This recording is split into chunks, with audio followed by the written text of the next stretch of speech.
sana po ng maayos. Okay, so 11. Sir, kami po sir, ma'am.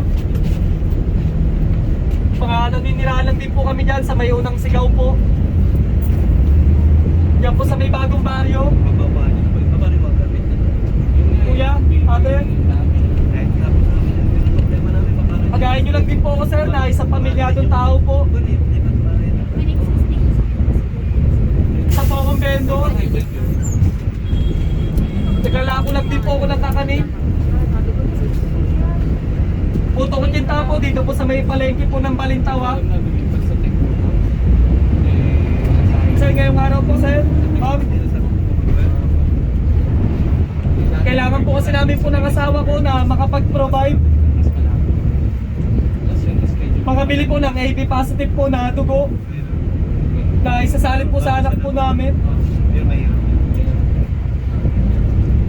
Sir, kasalukuyan po kasi ngayon po ma'am na dumadanas po ng sakit po sa dengue po yung anak po naming babae. Pasensya na po sa inyo po ate, kuya. Hindi pa naman ko ibebenta. Bilang magulang lang po, harap lang po ako sa inyo para lang po magpakasakali. Makikiusap lang po sana po sa mga kagaya niyo pong pasahero.